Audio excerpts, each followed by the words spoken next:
안녕하세요. 오늘은 거울 앞에 서서 뱃살을 잡아본 경험 아마 한 번쯤은 있으실 겁니다. 이만큼만 줄이면 몸이 가벼워지겠지, 살만 좀 빠지면 건강해지겠지라고 생각하면서 말이죠. 하지만 정말 그럴까요? 우리가 눈으로 확인하는 뱃살, 허벅지살, 팔뚝살 같은 지방은 사실 건강의 전부를 말해주지 않습니다. 오히려 눈에 보이지 않는 곳, 깊숙이 숨어있는 지방이 우리 몸의 진짜 시한폭탄이 될 수 있습니다. 바로 내장지방입니다. 사람들은 흔히 살이 많다 혹은 적다로만 구분하지만 지방은 그 위치와 성질에 따라 건강에 미치는 영향이 전혀 다릅니다. 대표적인 두 가지 유형이 바로 피하지방과 내장지방입니다. 피하지방은 말 그대로 피부 바로 밑에 쌓이는 지방입니다. 우리가 손으로 잡히는 뱃살, 허벅지 옆살, 팔뚝살 같은 것이죠. 보기에는 불편하고 신경 쓰이지만 사실 피하지방은 어느 정도 우리 몸을 보호하는 역할도 합니다. 에너지를 저장하고 체온을 유지하며 외부 충격을 막아주기도 하죠. 그래서 피하지방은 미용적으로는 부담이 될 수 있어도 건강을 크게 위협하는 경우는 상대적으로 드뭅니다. 반면 내장지방은 다릅니다. 이 지방은 피부 아래가 아니라 복강 깊숙이 장기와 장기 사이에 파고드는 지방입니다. 간, 췌장, 장, 신장 같은 중요한 장기 주변에 끼어들어 마치 거미줄처럼 엉겨붙어 있죠. 눈에 보이지 않으니 대수롭지 않게 여길 수 있지만 내장지방이 많아질수록 우리 몸 안에서는 보이지 않는 전쟁이 벌어집니다. 내장지방은 단순히 에너지를 저장하는 조직이 아니라 염증 물질과 호르몬을 분비해 대사와 혈관에 직접적인 악영향을 미치는 조직으로 바뀌기 때문입니다. 결국 이 지방은 심혈관 질환, 고혈압, 당뇨병, 지방간 같은 치명적인 질병의 씨앗이 됩니다. 더 놀라운 사실은 겉으로는 날씬해 보이는 사람도 내장지방이 많을 수 있다는 점입니다. 흔히 마른 비만이라고 부르죠. 체중은 정상 범위인데 복부 CT를 찍어보면 장기 사이에 지방이 꽉 들어차 있는 경우가 적지 않습니다. 이런 경우 겉보기에는 건강해 보여도 실제 건강검진에서는 혈압이 높게 나오거나 혈당이 비정상적으로 측정되곤 합니다.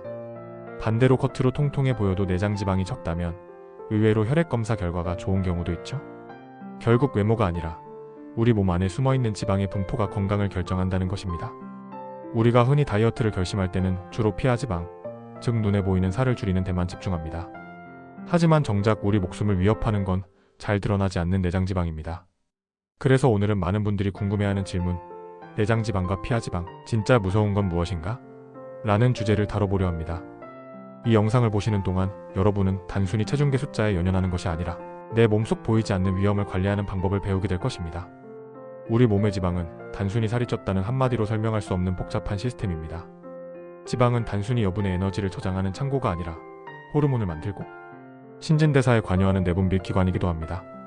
즉, 지방은 우리 몸 안에서 끊임없이 대사 신호를 주고받는 살아있는 조직입니다. 문제는 그 지방이 어디에 쌓이느냐입니다. 내장지방이 위험한 이유는 단순히 살이 찐 상태 때문이 아닙니다. 그 지방이 몸 안에서 독립적인 생명체처럼 활동하기 때문입니다. 내장지방은 마치 작은 호르몬 공장처럼 몸의 대사 균형을 무너뜨리는 물질들을 끊임없이 만들어냅니다. 이 지방이 많아질수록 우리 몸은 만성 염증 상태로 변합니다. 혈관벽이 손상되고 간에는 지방이 침착되며 근육은 인슐린 신호를 제대로 받아들이지 못하게 됩니다. 즉, 몸 전체가 지속적인 염증 반응을 겪는 상태, 이게 바로 내장지방이 만드는 병의 시작입니다. 가장 대표적인 것이 인슐린 저항성입니다. 인슐린은 혈당을 조절하는 호르몬인데 내장지방이 많아지면 인슐린의 작용이 방해를 받습니다. 그 결과 혈당은 쉽게 오르고 췌장은 더 많은 인슐린을 분비하려 애쓰게 되죠. 하지만 이 과정이 반복되면 결국 췌장이 지쳐버리고 이형 당뇨병으로 이어집니다. 이건 단순히 단맛 많은 음식을 먹어서 생기는 문제가 아니라 지방의 호르몬 균형을 무너뜨리는 과정의 결과입니다. 또 하나의 치명적인 문제는 혈관 손상입니다. 내장지방에서 분비되는 염증 물질은 혈관벽을 약하게 만들고 콜레스테롤이 쉽게 침착되도록 만듭니다. 이것이 바로 동맥경화의 시작이죠. 혈관이 좁아지고 딱딱해지면 결국 심근경색이나 뇌졸중으로 이어질 위험이 급격히 높아집니다. 이쯤 되면 내장지방은 단순한 살이 아니라 혈관 질환을 일으키는 활성, 독소 덩어리라고 해도 과언이 아닙니다. 내장지방은 간에도 영향을 미칩니다. 간은 원래 우리 몸의 해독 공장이지만 지방이 과도하게 침착되면 비알코올성 지방간으로 변합니다. 이 상태가 오래 지속되면 간세포가 손상되고 염증이 생기며 심한 경우 간경화로 발전할 수도 있습니다. 즉, 술을 마시지 않아도 내장지방만으로 간이 병들 수 있다는 이야기입니다. 더 나아가 내장지방은 호르몬 불균형까지 유발합니다. 남성의 경우 테스토스테론 분비가 줄어 근육이 쉽게 빠지고 복부 비만이 가속화됩니다. 여성은 에스트로겐의 균형이 깨지면서 생리불순, 피로, 수면 장애가 생기기도 합니다. 이런 변화들은 결국 신체 에너지의 중심을 무너뜨려 피로감과 무기력, 집중력 저하로 이어집니다. 즉, 내장 지방은 단순히 살이 쪘다의 문제가 아니라 몸 전체 시스템을 무너뜨리는 핵심 트리거입니다. 더 무서운 점은 내장 지방이 조용히 쌓인다는 것입니다. 피하 지방은 옷이 꽉 끼거나 거울에 비친 모습으로 신호를 보내지만 내장 지방은 아무런 외형적 경고를 주지 않습니다. 그래서 사람들은 체중계의 숫자만 보고 나는 괜찮다고 착각합니다. 그러다 어느 날 건강검진에서 혈당이 높네요. 간 수치가 올라갔습니다. 혈압이 경계선이에요 라는 말을 듣게 됩니다. 그때서야 비로소 몸속에서 이미 진행된 변화를 깨닫게 되는 거죠. 이것이 바로 내장 지방이 무서운 이유입니다. 그 존재를 쉽게 느낄 수 없고 겉으로 티가 나지 않기 때문에 경각심을 갖기 어렵다는 것. 하지만 그 대가로 돌아오는 것은 혈관 손상, 대사질환, 그리고 조기 노화입니다. 내장 지방이 많은 사람은 염증 수치가 높고 세포 노화 속도가 빠르며 피로 회복도 느립니다. 즉, 똑같이 하루를 보내도 내장 지방이 많은 사람은 몸이 더 빨리 늙어가는 것입니다. 이런 이유로 의학계에서는 내장 지방을 보이지 않는 노화의 지표라고 부릅니다. 결국 우리가 진짜로 경계해야 할 것은 체중이 아니라 몸속 염증을 일으키는 내장 지방입니다. 이 지방이 많을수록 우리의 혈관, 간, 호르몬, 심지어 뇌까지 서서히 영향을 받습니다. 그러니 거울 앞에서 보이는 콧살보다 더 중요한 건 보이지 않는 속살의 상태입니다. 먼저 피하 지방은 피부 바로 아래층에 존재합니다. 손으로 잡히는 살 대부분이 피하 지방입니다. 체온을 유지하고 외부 충격으로부터 몸을 보호하는 완충 작용을 하죠. 우리 몸이 혹시 모를 에너지 부족 사태에 대비하기 위해 만들어 놓은 비상연료 탱크 같은 존재입니다. 적정량의 피하 지방은 오히려 건강에 도움이 되며 여성의 경우 생리주기나 호르몬 균형 유지에도 필수적인 역할을 합니다. 그래서 피하 지방은 보기엔 신경 쓰이지만 몸에는 꼭 필요한 보호막이라고 할 수 있습니다. 하지만 이 지방이 과도하게 쌓이면 이야기가 달라집니다. 미용적인 불편함뿐 아니라 관절에 부담을 주고 순환계에도 악영향을 미칠 수 있습니다. 그렇다 해도 피하 지방이 일으키는 문제는 대부분 물리적인 부담에 가까우며 신체 내부의 대사 시스템을 직접적으로 망가뜨리지는 않습니다. 그래서 피하 지방은 눈에 보이는 지방이지만 건강에는 상대적으로 안전한 지방이라 불립니다. 반면 내장 지방은 전혀 다릅니다. 이 지방은 우리 몸속 가장 깊은 곳, 복강 내부에 자리 잡고 있습니다. 장기 사이사이에 끼어들며 장기의 움직임과 혈류를 방해합니다. 피하 지방이 부드럽고 느슨하게 퍼져 있는 반면 내장 지방은 단단하고 뭉쳐진 형태로 존재합니다. 녹지 않고 혈관과 장기를 강하게 압박하죠. 이 지방의 진짜 문제는 그 자체의 존재보다도 활성도에 있습니다. 내장 지방은 단순한 저장소가 아니라 염증 유발 물질과 호르몬을 지속적으로 분비하는 위험한 공장처럼 작동합니다. 대표적으로 인터루킨, TNF-알파 같은 염증성, 사이토카인을 분비하여 혈관벽을 손상시키고 인슐린 저항성을 유발합니다. 결국 이는 당뇨병, 고지혈증, 지방간, 심혈관 질환의 핵심 원인이 됩니다. 즉, 내장 지방은 조용히 신체를 염증 상태로 몰아가는 만성 질환의 시발점이라 할 수 있습니다. 피하 지방은 주로 에너지를 저장하는 반면 내장 지방은 염증을 생산합니다. 그래서 체중이 같더라도 내장 지방이 많은 사람일수록 대사 질환의 위험이 훨씬 높습니다. 실제로 연구에 따르면 복부 CT상 내장 지방 면적이 100 이상이면 당뇨병 발병률이 일반인의 2배 이상으로 증가하고 심혈관 질환 위험도 함께 높아집니다. 무서운 점은 겉으로 드러나지 않는다는 것입니다.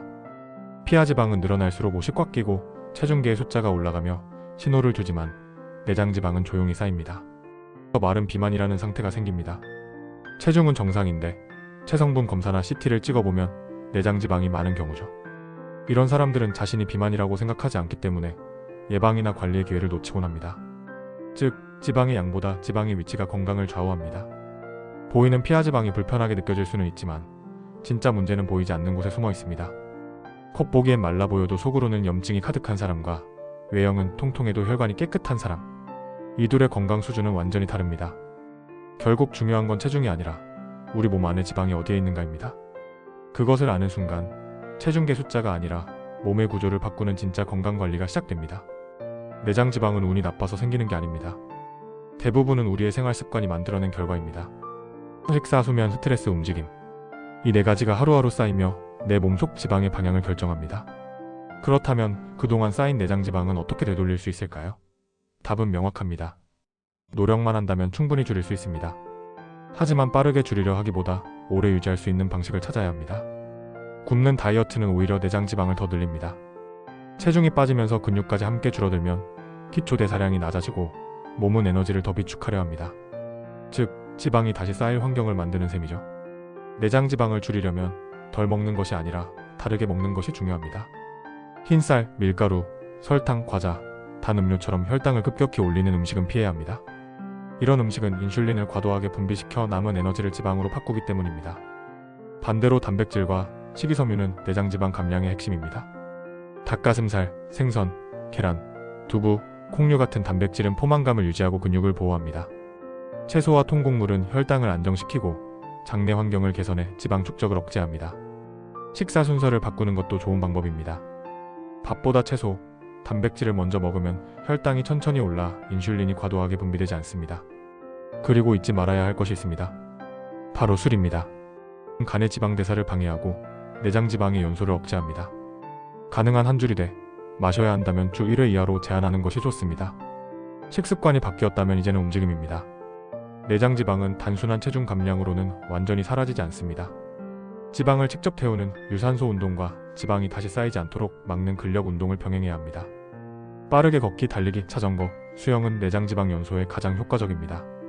하루 30분, 일주일에 5회만 꾸준히 실천해도 몸속 변화가 시작됩니다. 스쿼트, 런지, 플랭크 같은 전신, 근력 운동을 더하면 근육량이 증가해 대사 속도가 높아지고 지방이 쉽게 쌓이지 않습니다.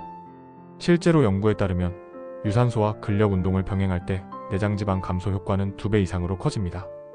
운동과 식습관만큼 중요한 것이 바로 수면과 스트레스 관리입니다. 스트레스를 받으면 코르티솔이라는 호르몬이 분비되어 혈당을 높이고 남은 에너지를 지방 형태로 저장합니다. 즉, 불안하고 긴장할수록 지방이 잘 쌓이는 구조입니다. 하루 7시간 이상 숙면을 취하는 것만으로도 내장 지방 분해 속도가 달라집니다. 잠이 부족하면 인슐린 저항성과 식욕 호르몬인 그렐린이 동시에 증가해 다음날 폭식을 유도합니다. 자기 전 30분은 스마트폰을 멀리하고 조명을 낮추세요. 그리고 스트레스가 올라올 때는 5분간의 깊은 호흡이나 명상으로 마음을 진정시키세요. 몸이 편안할 때 지방은 가장 효율적으로 타들어갑니다. 내장 지방은 하루아침에 생긴 게 아닙니다. 하지만 3개월만 꾸준히 관리하면 반드시 줄어듭니다. 연구에 따르면 식습관과 운동을 병행했을 때 내장 지방 면적이 평균 15에서 20% 감소하고 혈압과 혈당이 안정되며 피로감이 줄어듭니다. 핵심은 거창한 결심이 아니라 작고 꾸준한 선택입니다. 하루 30분 걷기, 설탕 음료를 물로 바꾸기, 밤 9시 이후 간식 끊기. 이 3가지만 실천해도 내장 지방 수치는 확연히 변합니다. 결국 건강은 한 번의 노력보다 매일의 습관이 만듭니다. 완벽하지 않아도 됩니다. 꾸준히 반복되는 작은 루틴이 결국 내장 지방을 줄이고 당신의 몸을 완전히 새롭게 바꿉니다. 우리가 건강을 관리한다고 할 때 대부분은 눈에 보이는 변화를 먼저 떠올립니다. 체중계 숫자, 허리둘레, 거울 속 모습 말이죠. 하지만 진짜 건강은 눈에 보이지 않는 곳에서 시작됩니다. 겉모습은 그대로여도 내 몸속 장기 사이에 쌓인 지방이 얼마나 줄었는가, 그것이 진짜 변화의 척도입니다. 내장 지방은 단순히 뱃살의 문제가 아니라 몸 전체의 대사 균형을 무너뜨리는 핵심 요인입니다. 내장 지방이 줄어들면 혈당이 안정되고 혈압이 내려가며 피로가 사라집니다.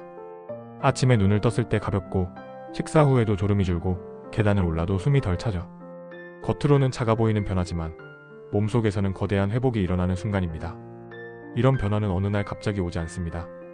내장 지방은 꾸준한 선택의 결과로 쌓였고 마찬가지로 꾸준한 선택으로만 줄어듭니다. 오늘 한 끼의 식사, 오늘의 수면, 오늘의 걸음이 바로 당신의 내일을 바꿉니다. 사람들은 종종 이렇게 말하죠. 나도 운동해야지, 다음 주부터 해야겠다. 하지만 내장 지방은 기다려주지 않습니다. 오늘의 선택이 내일의 혈관을 만들고 오늘의 습관이 10년 후의 얼굴을 바꿉니다. 지금 이 영상을 보고 있다면 그 자체로 이미 첫걸음을 내디딘 겁니다. 완벽할 필요는 없습니다. 단지 어제보다 조금 더 나은 선택을 하는 것, 그게 바로 건강관리의 시작입니다. 내장 지방을 줄이는 일은 단순히 살을 빼는 게 아니라 몸의 시간을 되돌리는 일입니다. 젊음을 회복하는 가장 현실적인 방법이죠. 우리 몸은 놀라울 정도로 정직합니다. 주는 만큼 돌려줍니다. 좋은 음식을 주면 세포가 살아나고, 움직임을 주면 혈관이 열리고, 휴식을 주면 몸이 회복합니다. 반대로 방치하면 몸은 조용히 신호를 보냅니다. 피곤함, 식곤증, 불면, 그리고 배둘레의 미묘한 변화. 그건 단순한 나이가 아니라 내장 지방이 보내는 경고입니다. 당신의 몸은 오늘도 이야기하고 있습니다. 조금만 돌봐줘, 나 아직 회복할 수 있어. 지금 그 목소리에 귀 기울이세요. 내장 지방은 두렵지만 관리할 수 있습니다. 피하 지방보다 무섭지만 꾸준함 앞에서는 반드시 무너집니다. 내 몸을 위한 선택, 그것은 거창하지 않아도 됩니다. 한 걸음의 산책, 한 끼의 채소, 한 시간의 숙면이면 충분합니다. 건강은 먼 미래가 아니라 지금 이 순간의 결정으로 시작됩니다. 보이지 않는 살이 진짜 무섭지만 그 보이지 않는 변화를 만들어낼 수 있는 사람도 바로 당신입니다. 오늘도 시청해주셔서 감사합니다. 도움이 되셨다면 구독과 좋아요 부탁드리겠습니다. 감사합니다.